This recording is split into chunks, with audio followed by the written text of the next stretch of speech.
Ya empezaron el cagadero. Y esto sí nadie lo para.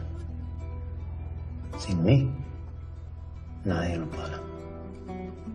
Yo debería traer tu pinche placa de la DEA. A empezar a correr la sangre. El caos. Ahora sí van a ver qué pasa cuando le abren a la jaula y dejan salir a los animales. Season 2 of Narcos Mexico. What a dramatic season this was. We finally saw the empire that Miguel built fall apart right before our eyes. But then that made me ponder, what is to happen next? Well, the seasons after season 2 of Narcos Mexico is about to get bloody. And first of all, let me just say before we get into this, I don't speak Spanish or Mexican Spanish, so I might butcher a couple names or some locations, so please bear with me and give me the benefit of the doubt. And yeah, let's get into this. At the end of the second seasons of Narcos Mexico, Miguel Angel Felix Gallardo gave a chilling warning as to what he thought was going to happen with the individual cartels, and he couldn't be more right. Felix, though questionable in his techniques, was a man keeping the wolves at bay, and together in a somewhat peace and alliance. Now that he's gone, the wolves are allowed to roam, and all that carnage is about to be unleashed. Public executions, decapitated heads scattered across cities, bodies hung up on freeways, countless amounts of people being kidnapped, and even as recent as 2019, families of American and Mexican Mormons massacred in Sonora, a Mexican-US border state. In 2020, the war that the cartels have raised across Mexico is civil war-esque. Their influence and their power prompted the government to declare a war on drugs. And that's coming up to 2 decades now. To understand how things have got so bad, you need to understand who Felix is and the importance of the Colombians. In 1987, Miguel Angel Felix Gallardo was charged by authorities in Mexico and the United States with the kidnapping and murder of DEA agent Enrique Camarena. As we see in the second season of Narcos Mexico, Felix Gallardo was masterminding a plan to squeeze out the Colombian stranglehold on the cocaine industry and ultimately turn himself and the various Mexican cartels into major next level drug kingpins. You need to understand that in 1989, 2 years after Felix Gallardo was imprisoned, Pablo Escobar's Medellin cartel controlled 80% of the global cocaine market, marking roughly $26 billion a year. After Escobar's assassination in the 90s, the Cali cartel went on to control 90% of the cocaine market.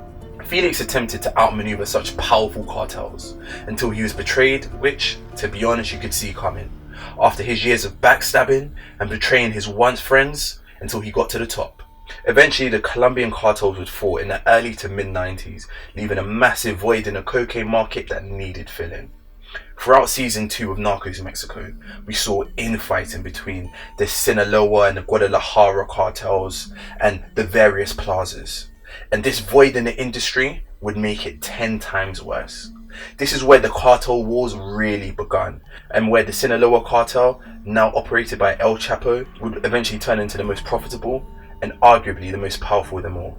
In the following seasons of Narcos Mexico, we will see the meteoric climb and rise of El Chapo, as well as seeing him get arrested for the first time, then eventually escaping, and potentially the assassination of El Chapo's brother.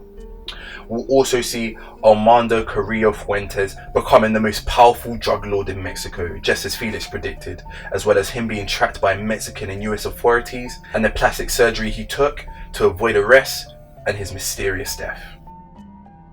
Narcos is most likely going to follow the fallout between the various cartels vying to be the most powerful, the numerous assassinations, the plastic surgeries in order to avoid arrest, the brutality, the political assassinations, the corruption, and all that followed the arrest of Felix. You could say that Felix was the glue, that somehow through some sort of ultimate power was keeping everything together, with some sort of rules that everyone followed. And now that he's gone, there is no one to replace him, and it's time for war to fight for that powerful spot. One of the interesting things I found whilst researching the Mexican drug war and researching how cocaine and the cartels have waged war across Mexico is the actor who actually plays Miguel Angel Felix Gallardo. He states that for the Mexicans, what we see in Narcos is not new. It's nothing new. They've been living through it. In fact, it's just someone telling history. Whereas for American audiences and overseas audiences, we see all of these crazy acts, the lifestyle, the murder, the drugs, and believe it's a fairy tale. But believe all of this is real. All of this is currently happening. It's being documented on various blogs by various reporters. Reporters have been killed. Several bodies have been killed. The last estimate I saw was over 100,000 people have died during this drug war, and it still rages on to this day. So it's going to be very interesting to see how the Narcos team deal with the drug war, deal with the brutality of it, how far it goes, and to be fair, if the next seasons of Narcos are going to be less cinematic, less about the story, and just more a gore fest, the brutality. A wise man once said that there are means to every method. I wonder what those means are.